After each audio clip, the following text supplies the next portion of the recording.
We welcome Lars Eric Holmes, and he comes highly recommended working in the area of disaster preparedness, something I think is on everybody's mind. And that is especially challenging for caregivers of loved ones who are frail. So we really appreciate having this source of expertise to help us prepare because we want to be prepared. So thank you, Lars, and take it away. All right, I'm going to go ahead and jump into doing the share. Make sure sound is turned on. And I've just learned, the hard way, it's always good to do a quick, check and make sure that people can see and hear things. So to sound like the ad, can you hear me now? We can hear you, we can see you, we can see your screen. Marvelous. Good. And welcome, Nettie. Hi, thanks. All right. Okay, Hi. so I'm going to go ahead and jump. First of all, I'm just going to give you a really quick bit of forewarning. This is going to be interactive. So I'm very glad that you're all on camera right now, because that way, if you just wave at me, I'll know that you want my attention. That's going to make it very easy. Feel free to pop things in chat at any moment. Feel free to take yourself off mute or stay off mute and jump in at any moment, as long as the background noise isn't too crazy for everybody else, but we're a small group. But be ready I'm going to be asking lots of questions and looking for lots of back and forth, because I think it's really boring just to go blah, blah, blah. I don't think anybody needs that. So let's go ahead and jump into it. So real fast, actually, if you could indicate either verbally or in chat, how many of you have heard of 211? Okay, so it's a new one on you. It's a new one on you. So real quickly, and here's the funny thing, because I know you just said you're in Hawaii. In Hawaii, it's called Aloha United Way 211. Great, I see a yes in the chat. Perfect, good. That's great proof of the chat. I'm here in Alameda County in the Bay Area of California, where I'm located. We are Eden Information and Referral, or Eden INR Alameda County 211. So Hawaii is covered pretty much by a single entity. Other states have multiple 211s regionally, usually. California is by county. And in a nutshell, 211 is a phone number that people can call 24 hours a day, 7 days a week, free to call. 211s are always nonprofits. So not the government, in other words. That makes us trusted messengers. And we're there to we're like that librarian that helps you find the right book, but 211 helps you find the right resource, whether it's housing or food or childcare or specialized childcare or domestic violence shelters or transportation needs or immigration legal rights. I mean, you name it, 211s generally cover it. And I'm not really presenting too much about 211. I just want to kind of give you a little bit of that background. What I have also discovered is that a lot of folks that did know about 211 still did not know that 211s also play a very important role in disasters and emergencies. So right now, 211 Los Angeles is pretty busy. 211 Hawaii was pretty busy during the before and after the Maui fires. We actually helped our partner 211 in Butte County, which is up north, during the Paradise fires. So some of the calls that people were placing, it was funny, they dialed 211 and they had no idea they were talking to somebody in Alameda because we had access to the resources. We were giving driving directions to people in a totally different county. Some years back, we did the same thing for 211 Texas during Hurricane Harvey. Anyway, enough said about that. I just kind of want to give you that quick background. And if you guys ever want to dig deeper into that, feel free to invite me back or my colleagues back and we can talk about 211's role. Let me Yes, go ahead. interrupt you for a second. We Yes. just got a message from someone who's trying to get in, and I'm hoping, Lawada, you can help her. Maybe you saw the message too, I hope. I know Lawada's here. Yeah. Just to Awesome. like her to be able to come to. Great. Thank you for letting her know. That's good to.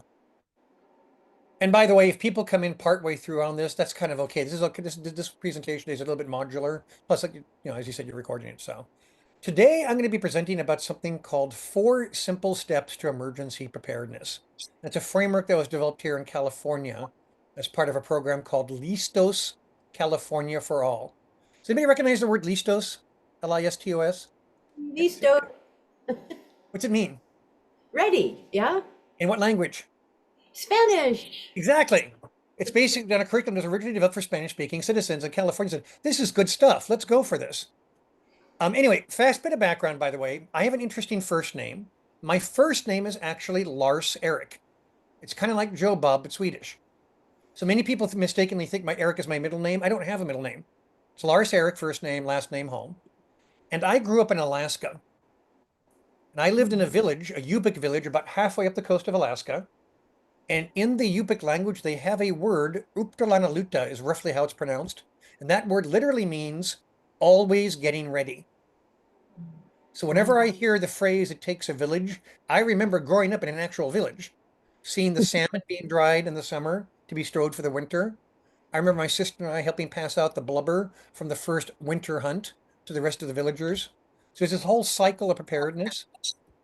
And the only reason I bring this up, besides the fact it's kind of cool to talk about, it's Alaska, so it's literally cool, is that when you are thinking about your own preparedness, or when you're thinking about preparedness for your clients, it's always great to draw on your skills. Cooking is a disaster skill. Sewing is a disaster skill. Being handy with power tools like my wife is, that's a disaster skill. But that was not such a stretch. Camping's a fantastic example, right? So, I've had situations, even people who have had certain cases of dementia often still can remember very useful knowledge from long ago. So anybody can be the whole point is that disaster preparedness is for everyone. It's meant to be empowering. It's meant to be a kind of a powerful thing. And by the way, you can probably tell I'm a little bit of a geek about this topic. This is this is my favorite Gary Larson mug. It's a disaster clinic on fire, about to go over the edge of a waterfall. And I like that. Besides the fact it's got kind of my goofy sense of humor, it also kind of matches the fact that a lot of the preparedness teaching trainings I do are for folks who are already in stressful situations. And now you just add another stressful situation on top of that.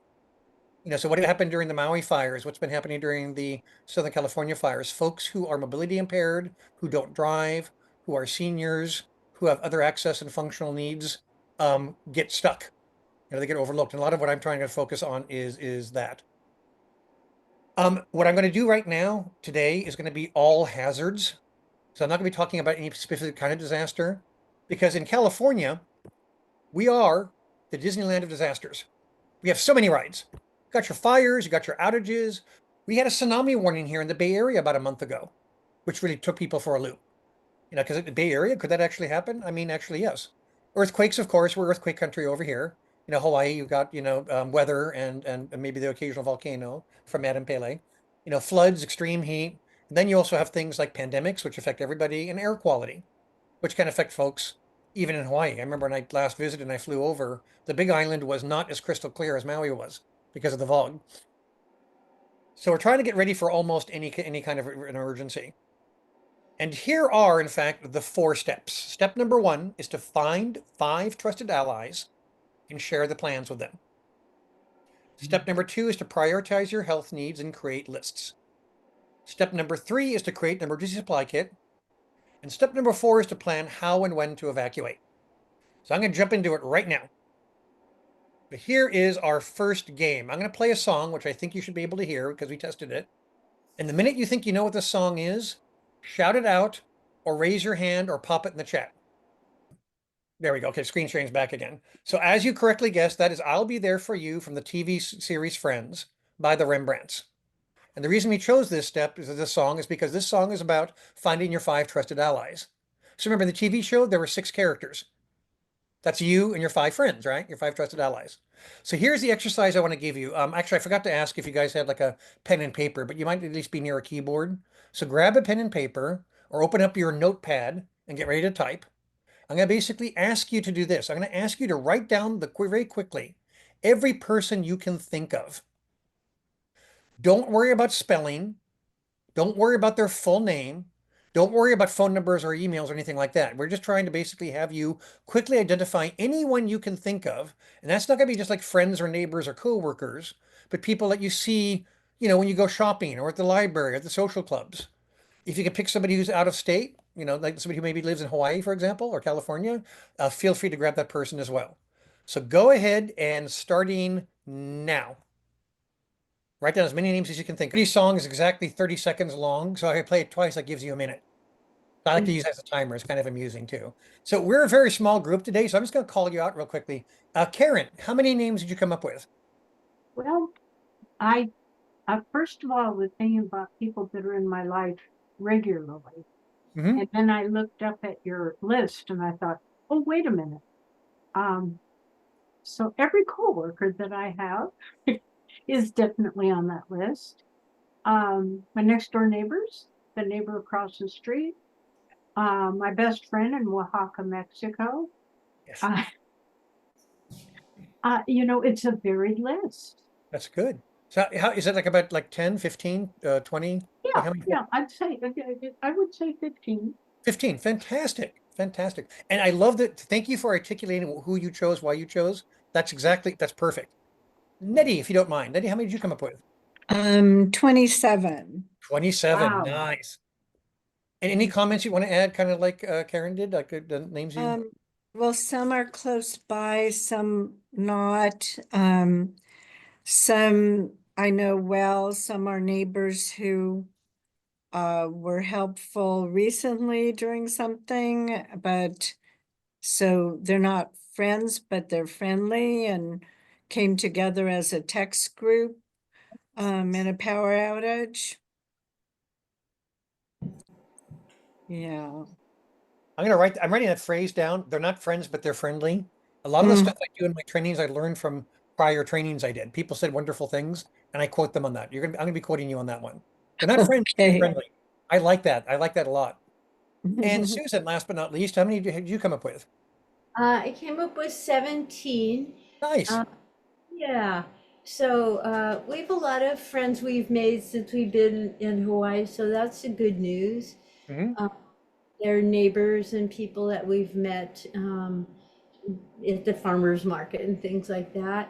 And then there's my close friends who don't live close by since we moved, and family. Yes. That definitely family. Also out of state. If you don't mind my asking, what's the Hawaiian word for family? Ohana. Oh, Hana, yeah. How many of you seen Lilo and Stitch? Who? What? The Disney movie, Lilo and Stitch. Oh, no. So there's a Disney movie called Lilo and Stitch. It's about a lost little alien that crash lands on Earth.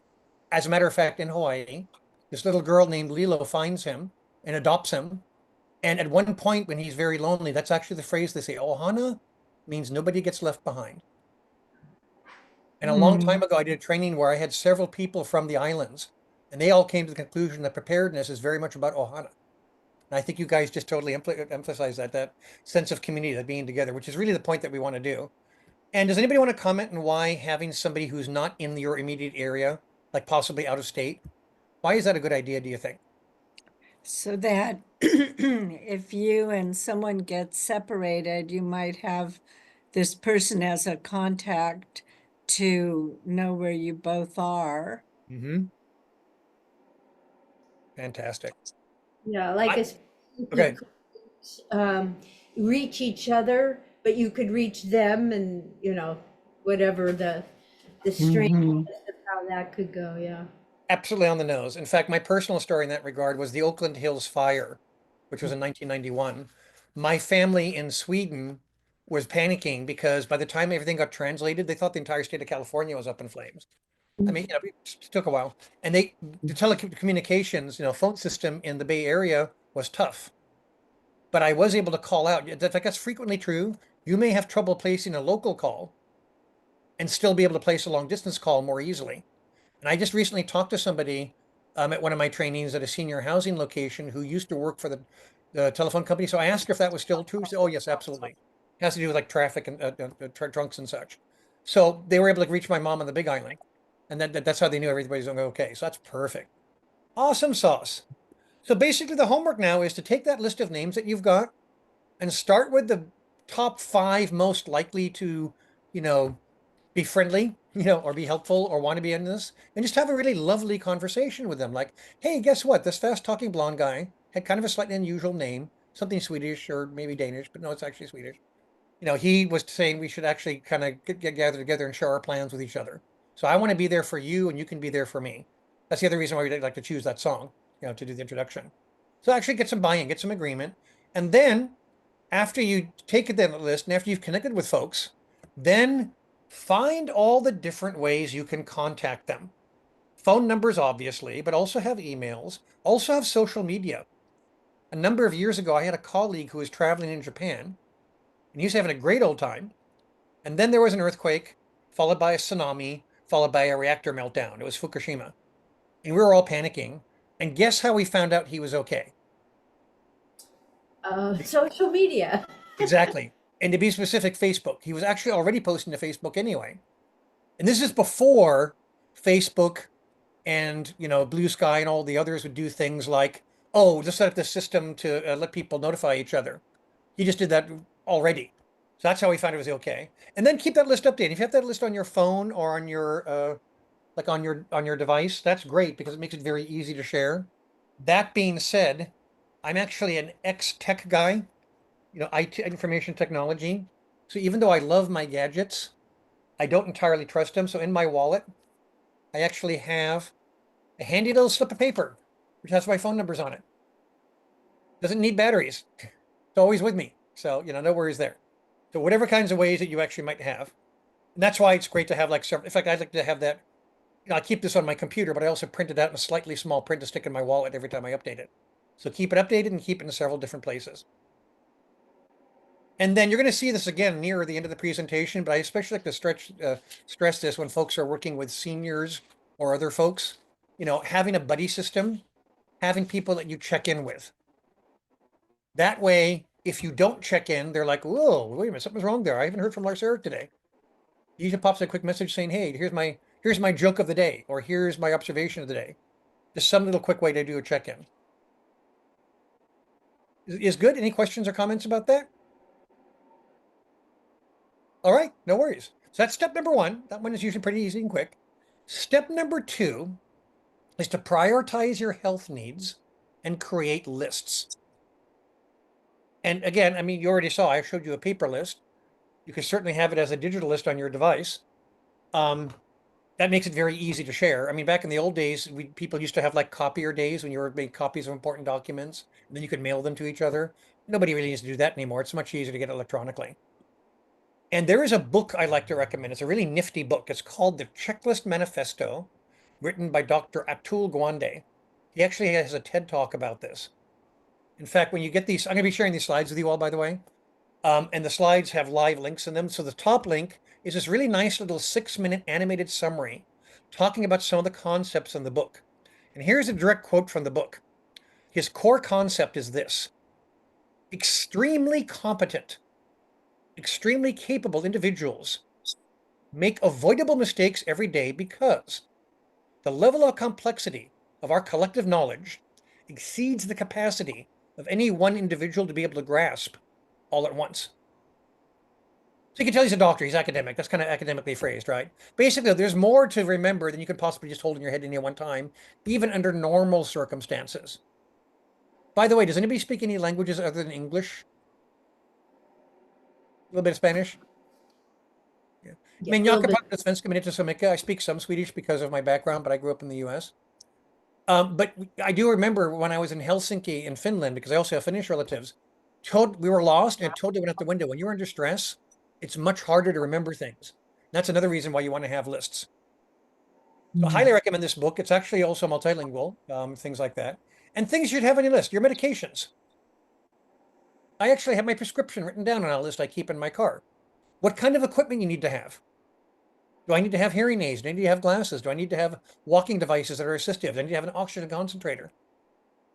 I'm not going to necessarily read this entire thing, but when you guys get the slides, you'll see here things like recharging devices and cords, which, by the way, because I'm an ex-tech guy, I'm the kind of guy that tends to keep cords and cables and such in little zipper bags.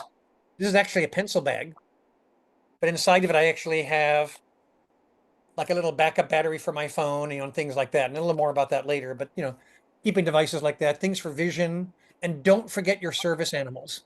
If anybody has service animals of any kind, make sure you have what they need, their medications, their food, their water, their blanket, their harness or leash or what have you. Now, I'm not going to spend too much time on this, but this does reveal my sense of humor. That banana with the glasses on it, that's my way of saying you should keep your eyes peeled. Bum. This is an example. I'm encouraging you to make lists for yourself, but also keep your eyes peeled for lists from other sources. So a number of years ago, there was a whole series of wildfires in the Lake Tahoe area of California. And they put out a list in the newspaper. It had 2-go bag essentials. We're going to be talking about 2-go bags a little bit anyway. They talk about what to wear for fires. Flip-flops, shorts, and short sleeve shirts, not so much. If it's fires, you want to have your long sleeve shirts, your closed toe shoes. A hat's a great idea. A hat's always a good thing to have. My hat's somewhere else. I can't do it right now, but that kind of thing. They talk about what you would do for your, not only your family members and your pets, but your livestock. Because this is in Lake Tahoe, so it's a rural area. For many people, their livestock is their livelihood. Preparing your vehicle. And by the way, the quick tip there also is just making sure your vehicle's always half charged or half full of fuel. They talk about things you would do inside your home, like leaving the lights on for the firefighters. And in fact, one thing that I thought was interesting was leaving a non-combustible ladder by the house for easy access to the roof. Now in Lake Tahoe, where you have like individual dwellings, it makes a lot of sense. When I'm doing trainings for people who live in apartments, well, obviously this doesn't make a whole lot of sense. But the thing is nice is these lists are examples of things that are tailored for a particular region or a particular audience and their needs. And you can basically take a list like this and borrow from it what you find useful and discard the parts that aren't useful. So this can come from all kinds of places. When you get these, you'll talk about like what you do to make sure that you can get refills, for example, and making sure you're having your medication list clearly written out ahead of time. Because being able to just hand that over or show it to a pharmacist at a shelter location, for example, is much easier than trying to remember it. Yes, go ahead. I've always wondered how to have your medication in your car without it getting too hot. Yeah, that's a very good question. Thank you for asking that. I'm going to track to that a little bit. I'm going to actually make that a slightly bigger question. Like, how do you make sure you've got enough with you in the first place? Because medications, it can be hard. It depends on the medication, how much you're allowed to have sometimes. So the short answer to that is ask your pharmacist. I actually checked with my pharmacist a long time ago when I started doing these trainings. I said, I'm going to start telling people who need medications that if there's an earthquake here in California, for example, they need to have medications. If I tell them to come to folks like you and ask for advice, would you be upset about that? Like, or I'm too busy, or would you be? No, no, no, no, no. I mean, obviously, if I'm swamped, trying to pick a bit better time. But yeah, I would love to talk to people about that, about that we'd have. So basically, you should also hopefully be able to tell you the storage conditions for the medication. Now, I'll be honest with you, a lot of folks don't keep their medication in their car all the time for exactly that reason. Just like, the water I keep in my car, I cycle the water in my car a lot more frequently than I cycle the water at my house because water in the car doesn't keep as long. A lot of people instead keep their medication in their grab and go bag.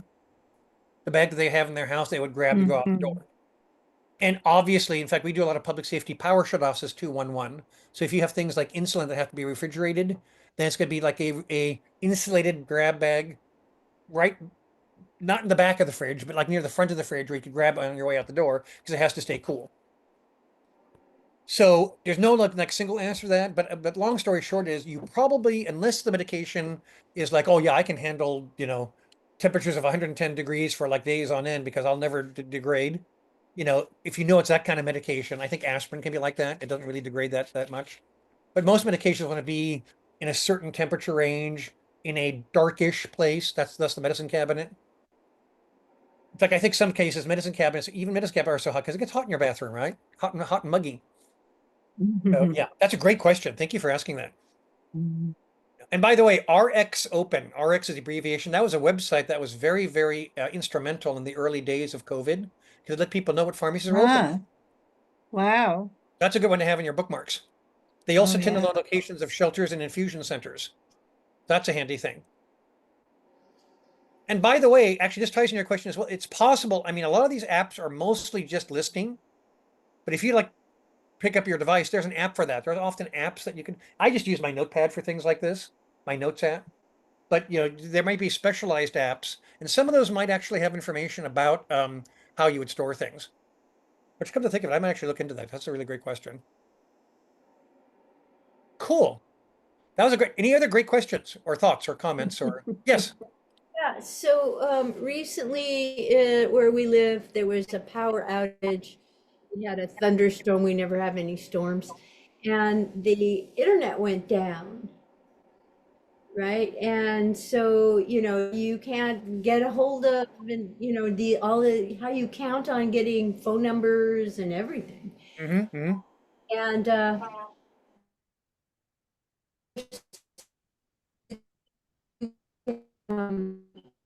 You froze a bit. uh,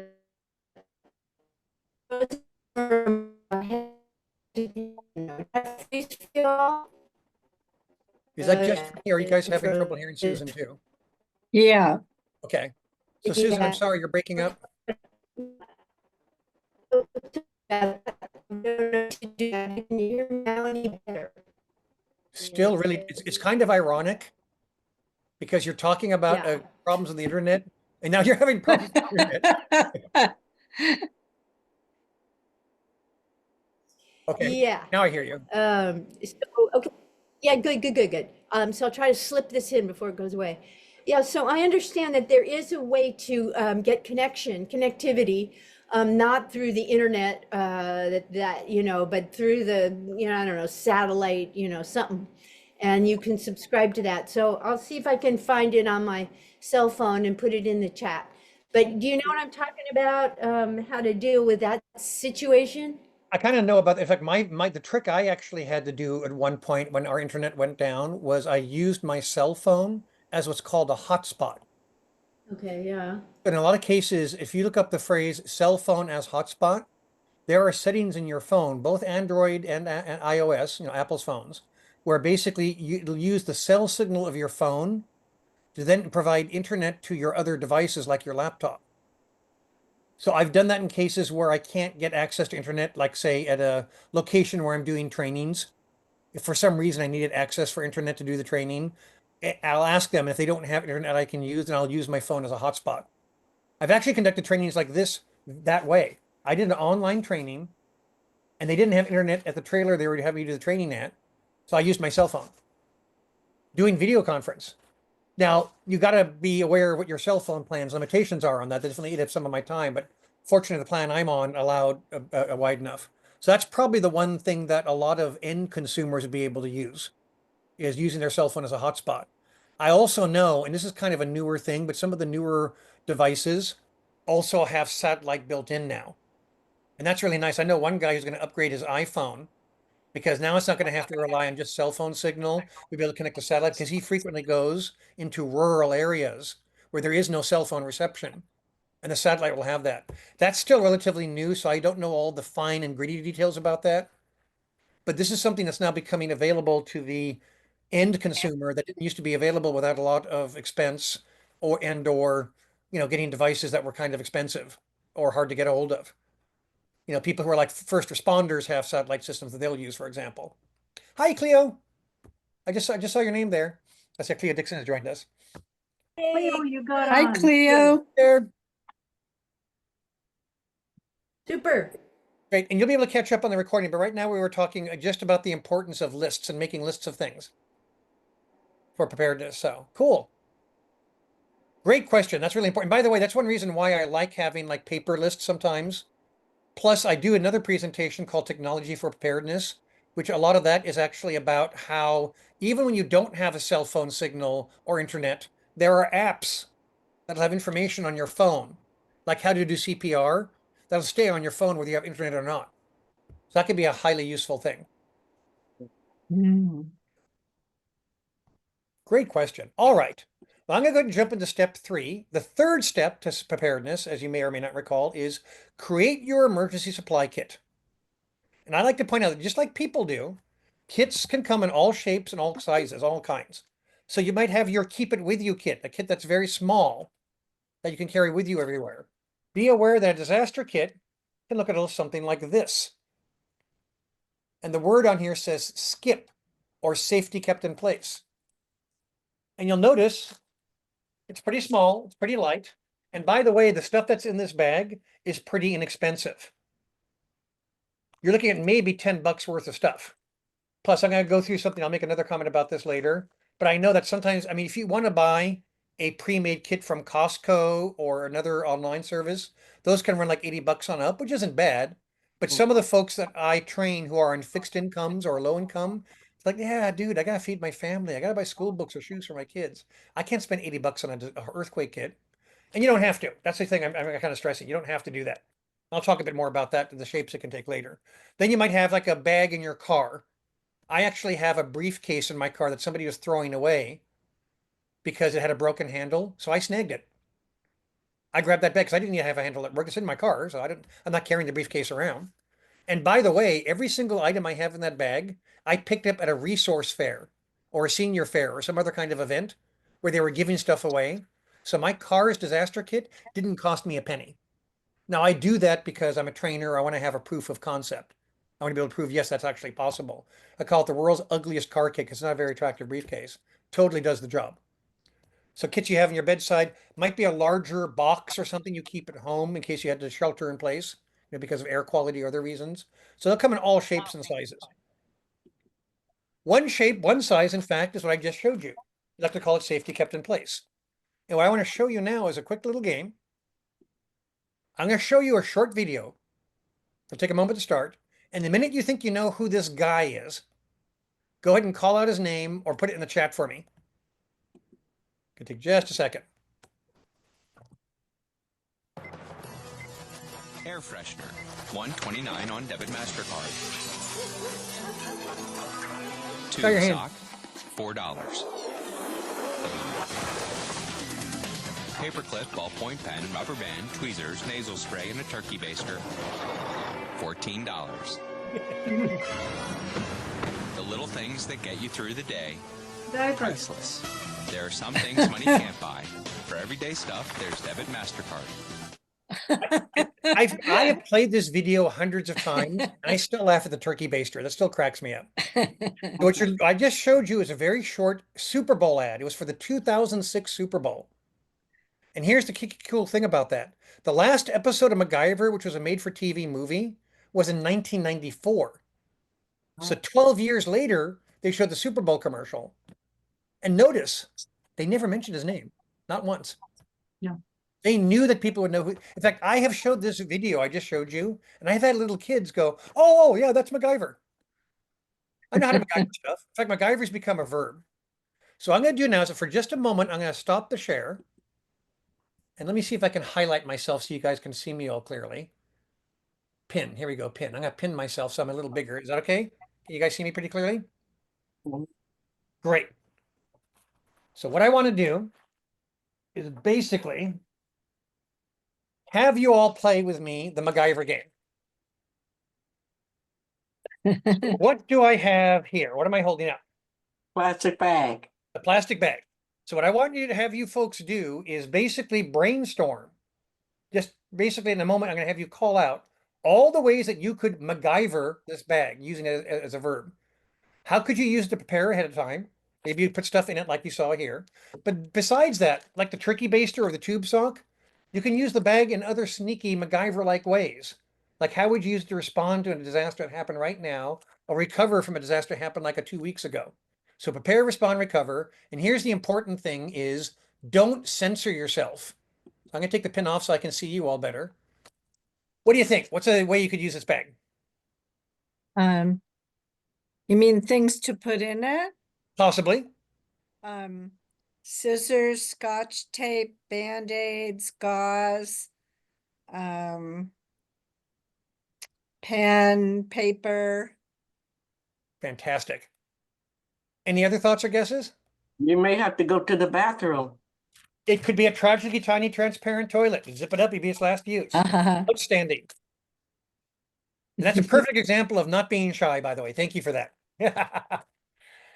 Any other thoughts? Rope. Very good. In fact, I dropped it here, but I actually have a bag that's gotten fallen apart. And notice that this part of the bag, this would make excellent rope, right? You could totally like tie me up and basically, hold me together with my fingertips. Plus, how many of you folks have been camping? Ever camped? So a guy who was a camper pointed out that if you took this part of the bag and ripped it off and wrapped it around your fingers, it makes a fantastic scraper. It's great for like scraping grime off of dishes. So they used it as their impromptu campsite sponge. Any other thoughts? Well, anything that's, if you had something liquid or something that you had to take, you could put it in that bag. You could put water in the bag, right? A bag of water could be a wonderful thing. Yeah. Fantastic. Now, I had one young man, he was probably about 9 years old. He wanted to put holes in his bag of water. Part of the reason was because he thought it was a funny joke, is holy water.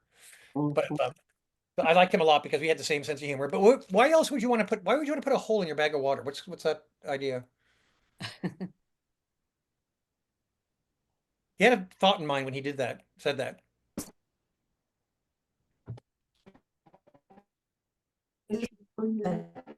Take a shower, Oh, impromptu shower. Or I can't drink water myself, so you can give it to me. Or you need to wash out my eyes or wash out a wound. Mm. Any other thoughts? Protect your hands. Yep. So if you have pets, I mean, it's just like having a pet bag, right? Turn things inside out.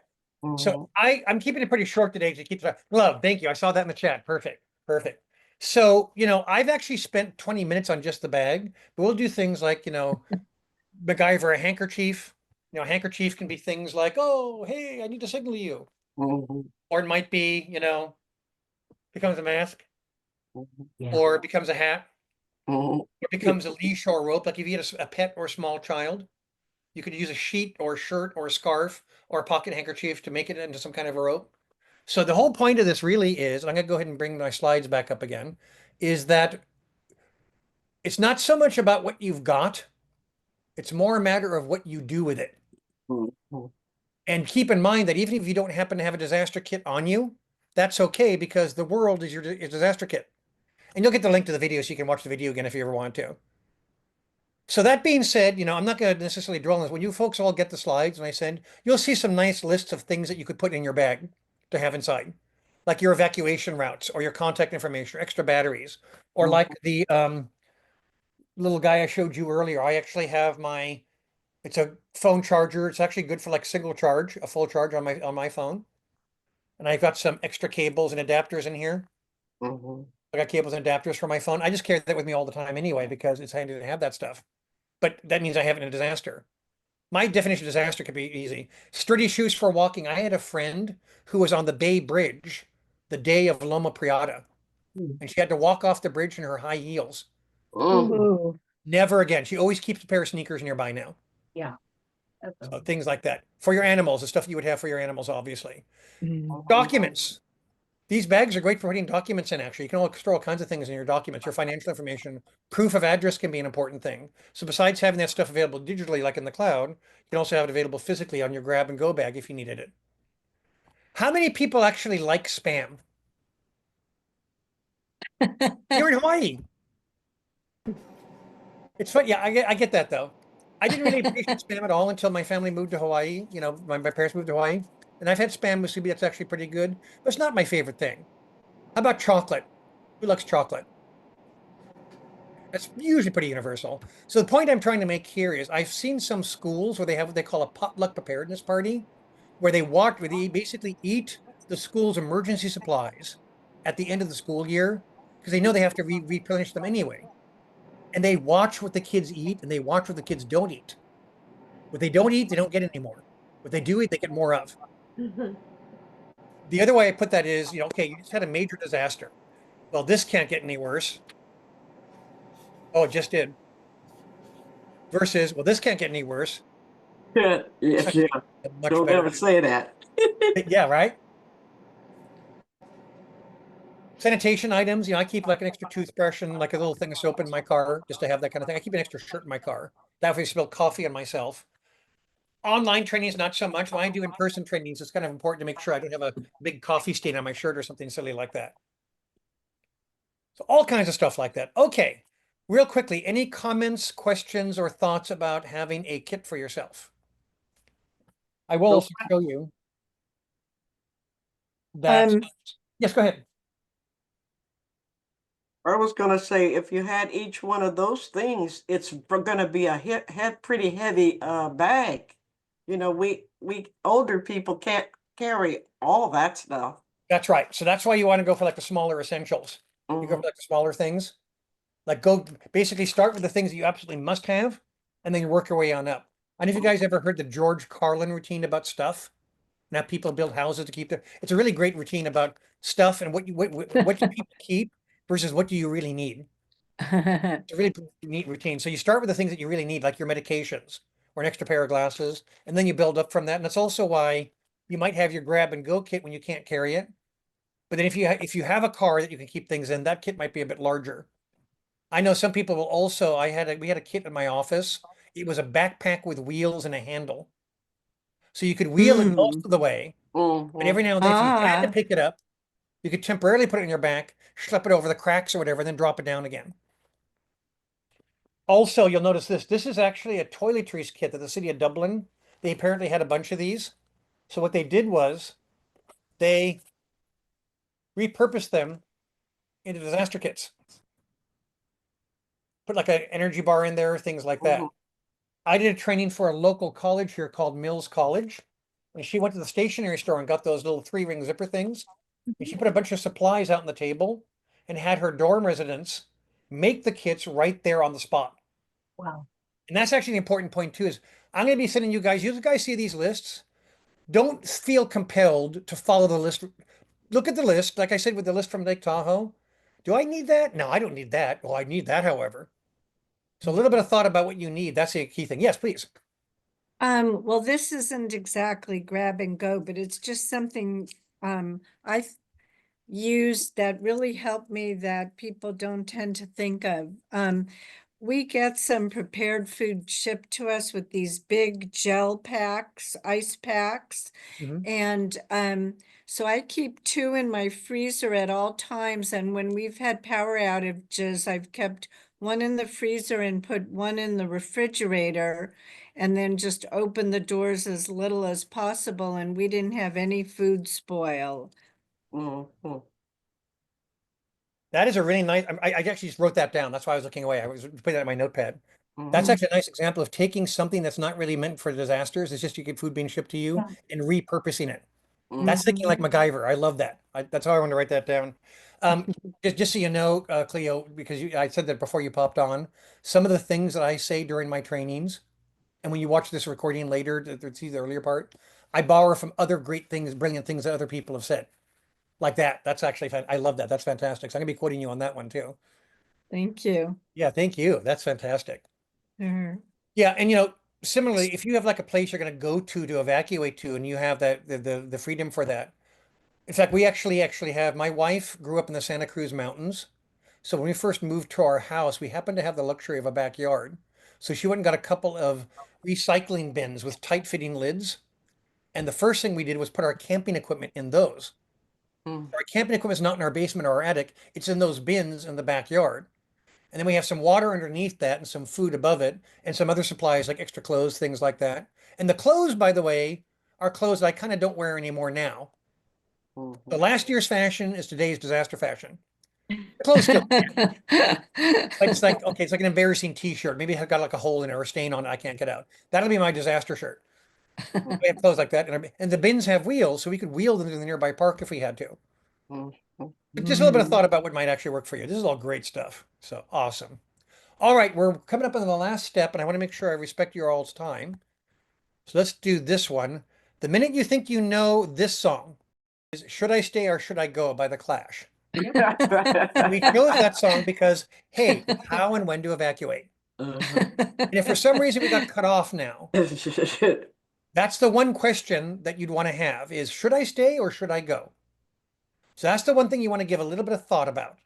Because sometimes, especially if it's things like stormy weather, you shouldn't be on the road. So I did during Superstorm Sandy, they were telling a lot of seniors, don't go on the road unless you absolutely, absolutely have to. Stay where you're at because that's where your supplies are. That's where your medication is. And you shouldn't be driving in bad weather anyway. In fact, sometimes the evacuation or attempt to evacuate can be worse than the actual disaster in some cases. The flip side, of course, is, and as you know from living in Hawaii, Susan, from Maui, is sometimes you just got to get out of there now. In fact, that's the other phrase. So should I stay or should I go? But when in doubt, get out. If you're ever in doubt, go. Even if you called, I actually heard at a conference I was at about 4 months ago, they were playing 911 calls. And people are like, I smell smoke and I can see fire on the hillside. And the 911 operators, the information they had at that time was, well, no, you should be okay. You're not affected. Well, it turned out to be the Paradise Fire. Mhm. They were affected. So even if Mhm. 911 is saying, yeah, I think you're okay. If you don't feel okay, use your judgment, use your gut instinct, especially if transportation is difficult for you, especially if you have any kind of medical needs. I mean, if it's going to take you a little bit extra time to go, then you want to start earlier rather than later. Mhm. But when in doubt, get out. You know, my wife lived in Boulder Creek, which was on the Santa Cruz Mountains. There's only one highway. If Highway 9 was down, that was it. So again, you know, leave earlier rather than later. It's like, okay, the weather's looking really bad. Maybe I'll go stay in Santa Cruz at a hotel for a while or something like that. Maybe I'll go like, you know, find a friend's house, things like that. So you kind of want to think of things like that ahead of time. So plan a little bit ahead. Know what you want to take with you. That's where the grab and go bag comes in. Because one person pointed out, like trying to grab stuff and then go, it's amazing how long it can take to grab the stuff. And sometimes people grab stuff they didn't like. Why did Yeah. I grab my pajamas? You know, why did I not grab my Oakland Hills fire again? The first thing in our car, we were below Highway 13. Mhm. And but we were like, okay, this could jump Highway 13. So we packed the trunk of our car, diapers and photo albums. First things in the trunk of our car were diapers and photo albums, and then other supplies. But the photos were impossible to replace at that time, and we needed the diapers because we had a small child. So, you know, it's like so think about what it is that you need to have. Mhm. And then beyond that, sign up for alerts. Sign up for your alerting systems in your local area. So I know Hawaii, where you are, Susan, has different systems. What I'm going to talk about, and the things I'm showing you here are national and international. I'll be talking momentarily about some things which are more California centered, but I know Hawaii has their equivalents. But NOAA, FEMA, and Red Cross, when you get these slides, you can just scan the QR code and that'll point you to the app. And the apps all have kind of a nice sets of features in them. Like the Red Cross also has information about like how to do certain kinds of first aid. And then here in California, this first link is good for any county in the entire state. So if you have relatives in other counties and you want to be signed up for their alerts, I had a colleague who worked in Berkeley. She was signed up for her mom's alerts in Southern California. That way she could say things like, hey, mom, did you get that? Use the extra system, the extra layer system. Alert the Bay does the immediate and greater Bay Area. And then there's AC Alert, which I'm going to show you guys in just a moment. Here's AC Alert. When you go to the page, what's nice about Alameda County Alert is it focuses on areas if it doesn't affect the entire county. So you might get an alert for Hayward that the rest of the cities won't get because it only affects Hayward. Obviously, if it's things like that, those weather storms we had like about a year or so ago in 2023, it'll tell you the entire county. When you sign up for alerts, if you choose to be notified by text or by automated call, make sure you program those phone numbers into your phone. That way you won't think it's a junk call. Mhm. Make sure it's oh, it's AC alert. I want to hear that, you know, or I want to see that text, you know, kind of thing. Especially these days, we get so much junk call stuff, right? And then Alert the Bay is really cool. They did this because so many people in the Bay Area live in one county and work in another. So if you hover over your county, it'll tell you the alert system for that county. Because Santa Cruz uses their own system, Contra Costa uses their own system. They're often similar systems, but still, it's specific to the county because that's how governments work, right? So your homework basically is please sign up for these alerts. For those of us who are in Alameda County, which I think is most of us on the call, right? You know, make sure you signed up for AC Alert for sure. Check out the other ones as well. I highly recommend it. By the way, 211. I work for 211. We're in if you don't have if you have access to like phone but nothing else, or text and nothing else, you can text or call 211 and say, what do I do? Hmm. You know, is there a shelter I should be going to? Where do I find water? Where do I find cleaning supplies? Things like that. And this is kind of what the AC alert page kind of looks like. In fact, this is the area where I will sometimes go through several steps to show the steps for signing up. I'm not going to be doing that today because I have some other things I want to show you guys instead. Mhm. And then transportation. If if you don't drive, or if even your clients don't drive, then the thought you want to give is how would they be transported? Do they have neighbors who can offer them rides? I had a colleague who worked here who had a car, but he was a wheelchair user. Mhm. He could drive, but getting in and out of his car took a bit longer. So I talked to him, how could I help him if he ever needed help like that? And then this kind of loops back to the 5 trusted allies in step 1. Share your plans with them so people know. Share your meetup points. Be familiar with these things. Even use signage. The office where I worked, when you walked in the door, you saw this poster. It had a short little map and a photograph of the rally point for our office. So without any effort whatsoever, if you came to visit us at our office in Oakland, you knew where to go because there's a picture of it right there on the side of the front door. So just a Mhm. little bit of signage letting people know these things. And I'm going to be sharing some of this stuff with you post like flyers. There's a thing we call mapping your way to safety, just kind of knowing what's around you and actually kind of putting it down on some kind of like a little custom. Google Maps makes this kind of stuff really easy these days. You can just basically go to it and add labels and then print it out.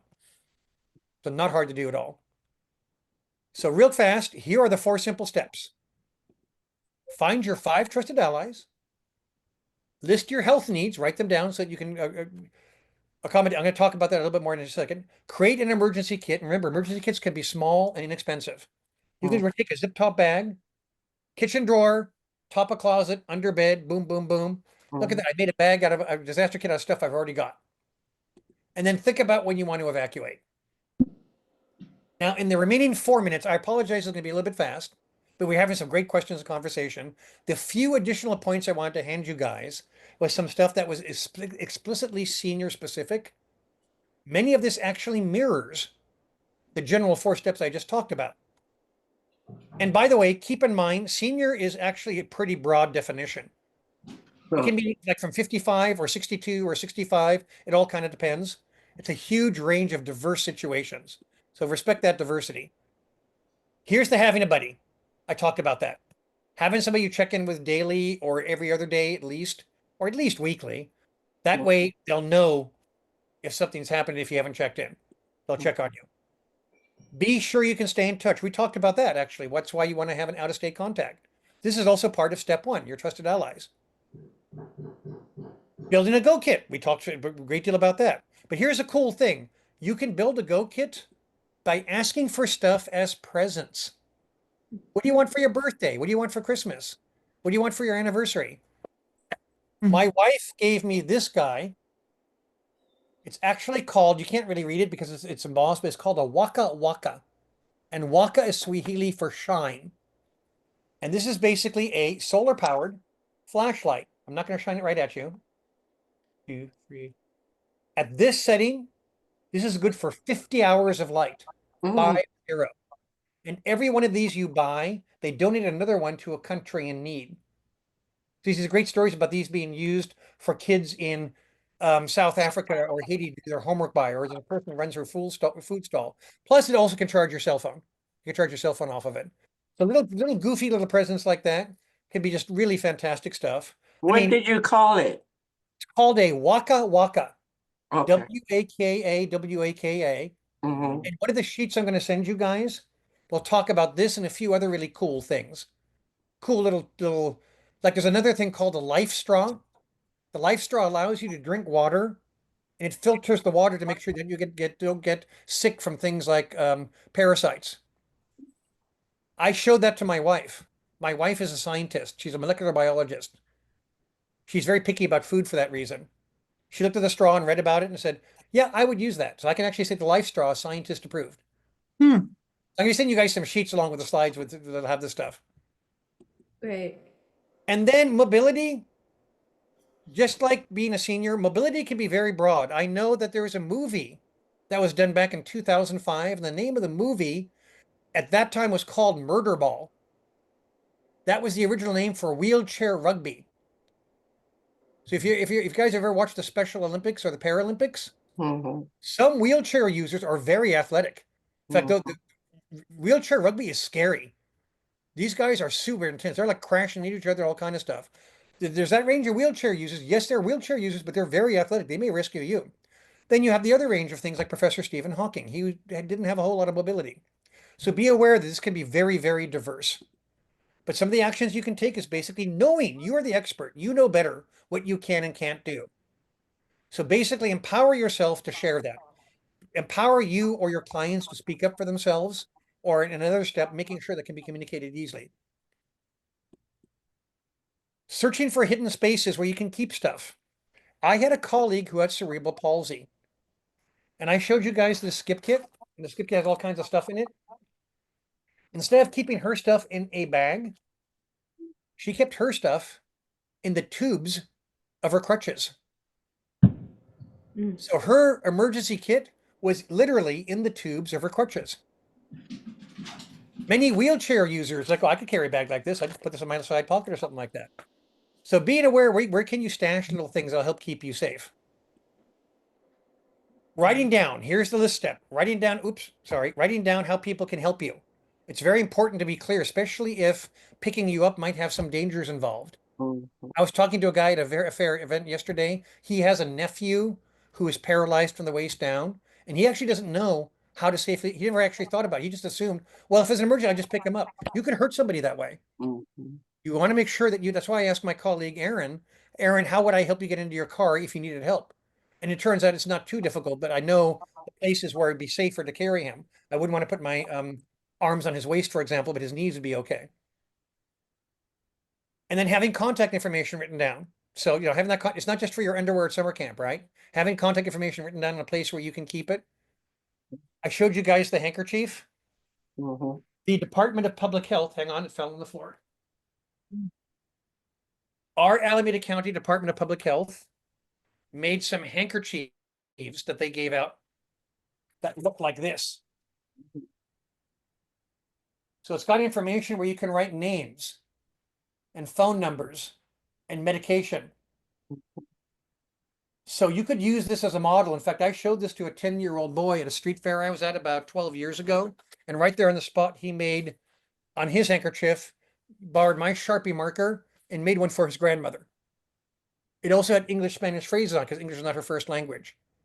So a lot of folks who have access and functional needs, the idea of having a handkerchief they could pull out and present to somebody, like, here's how you can help me, that's super, super powerful. Lists on how you could improvise things, that kind of really cool stuff. Having a list of who can help you, that's looping all the way back. That is literally step one. You knowing your trusted allies, and also step two, making lists is a powerful thing. And then I'm going to close with hazard reduction. So depending on your situation, one thing you might want to do next time, if you're ever visiting a client on site, or even just looking around where you're currently at right now, look around and kind of think to yourself, so if there was an earthquake right now or something else, how safe am I here? Sure. Would things fall down and get in my way? So I like the idea. We had a kitchen with cabinet latches to keep the dishes in there. No kids were in our office, but we wanted the dishes to stay there because that's where the fire escape was. You don't want to go to the fire escape having to swim through an ocean of broken dishes. So keeping things where they belong. So I like to joke that little dog is named Earthquake. And you're protecting against earthquakes that might happen. Okay, it's a silly joke, but you get the idea. So child safety and pet safety can also be earthquake safety. Knowing to evacuate for one reason can help you evacuate for another. So basically, kind of my concluding point is just a tiny little bit of thought now. It doesn't require, this doesn't have to be a huge thing. It's like the old joke, how do you eat an elephant? Hmm. One bite at a time. Mhm. How do you get people to want to eat elephant? Don't call it elephant. Call it, make it something else, So I want to close. I know I basically took up the full hour, but I don't have to go anywhere right now. Basically, though, just kind of think to yourselves now, what do you want to do for yourself?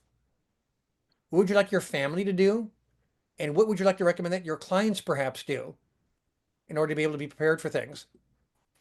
And I'm open for any questions for pretty much as long as you need me, or like for another hour. But before I open the question, I just want to say thank you all ever so much for inviting me to present for you today. And thank you all ever so much for all that you do, for all that voodoo that you do so well, for all those wonderful things. And you'll have my contact information on the last slide. So if you guys ever need to reach out to me for any reason, I'm here for you.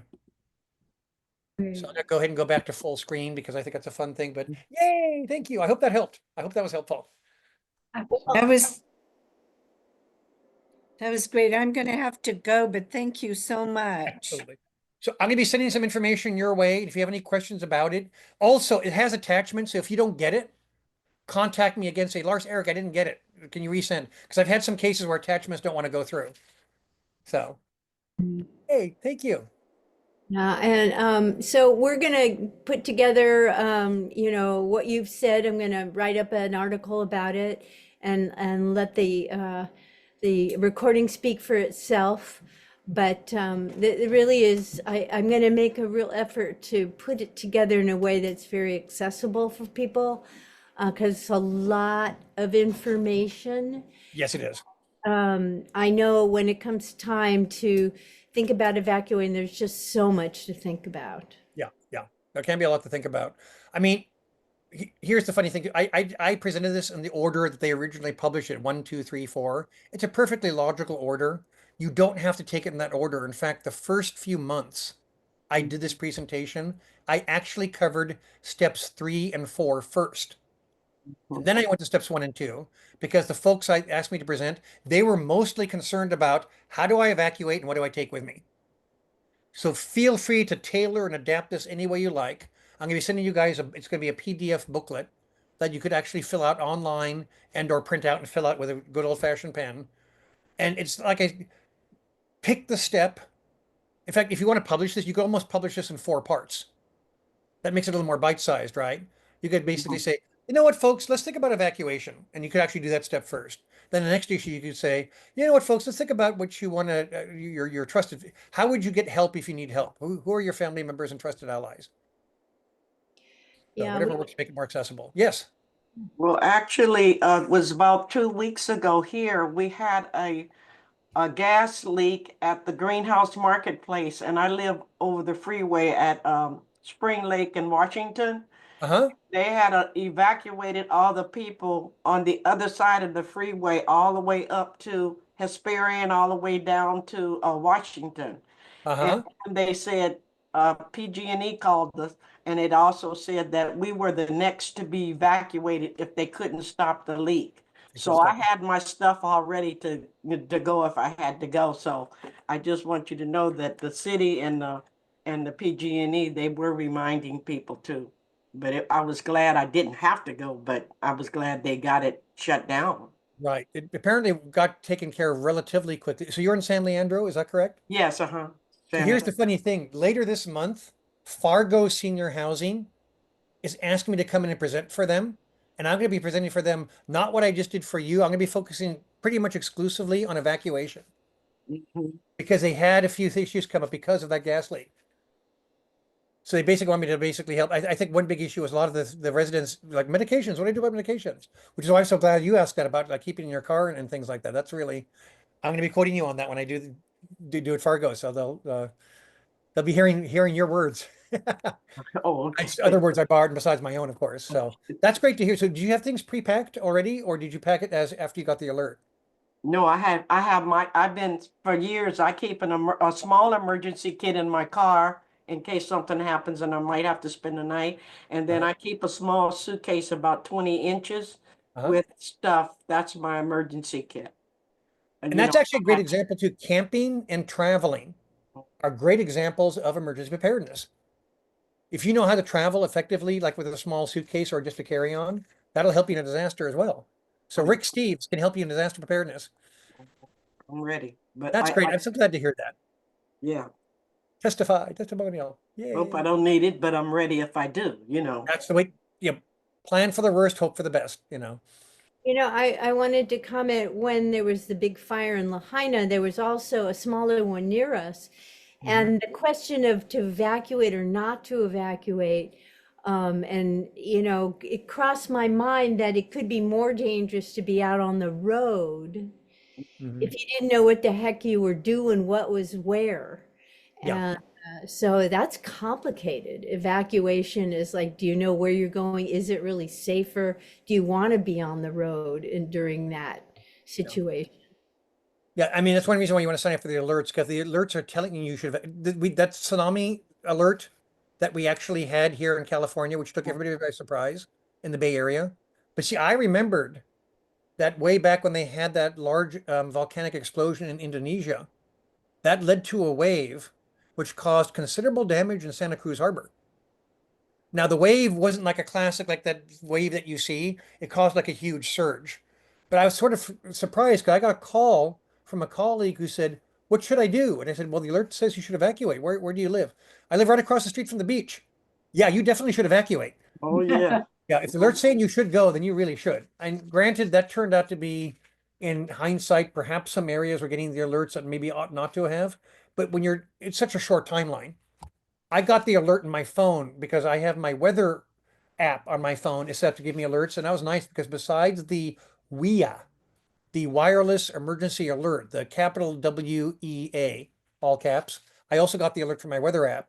And that gave me lots of information like the anticipated time for the Bay Area from that rather substantial earthquake that was happening up north was 12:10 p.m. Not a lot of time to like get inland.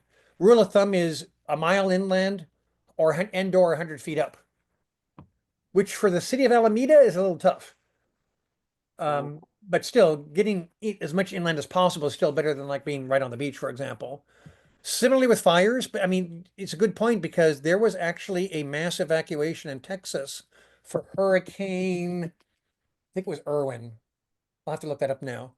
And they actually say the evacuation caused more Disaster. injuries and fatalities than the Yeah. actual hurricane did because people were stuck on the road. That was before they did things like contraflow, which is when they close the freeway in two directions and make all the roads in one direction. It is complicated because then there's a problem like, well, if I want to get back to rescue my relative and they won't let me, then what happens, right?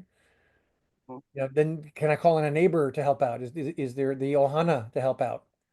A colleague of mine basically went and fetched her mom from the North Bay fires well before anything. They were like the fires had just started, and she said just went right up and got her mom because she heard on the radio, "When in doubt, get out." She went, got her mom, brought her back, and this was in 2020, so COVID was happening. But it's like this obviously distancing, yes. Fire, well, that overrides that. That's the higher priority. And it actually made the grandkids super happy because they got to see grandma because they were like distance from grandma because of the keeping the isolation bubbles. So I mean, where you live in Maui, do you have like many roads or just the one road? Not many, definitely Yeah. not many. There's more than one. There is more than one though. Okay. Yes, I mean, one of the questions is how many way choices do I have? How long would it take me to get on the road and get going? Like if I don't have a car, how would I arrange for the ride? How long would it take me to grab the stuff I need to grab? And then it's probably just better to go sooner rather than later if you have any doubts whatsoever. Now, if it's that, I'm thinking things like wildfires, right? Because wildfires are not good. Things like weather, you're more often, unless you've already left because before the weather happened, because of the forecast, then you're better off staying where you're at. And earthquakes, you're almost certainly going to shelter in place because the roads probably ain't going to be passable. Yeah. You know, also here in the Bay Area, BART, their first mission once BART starts running isn't going to be people. It's going to be supplies. They call it the last mile problem. So if the government starts dropping off supplies at the airports and the harbors, how do you get stuff inland to Dublin?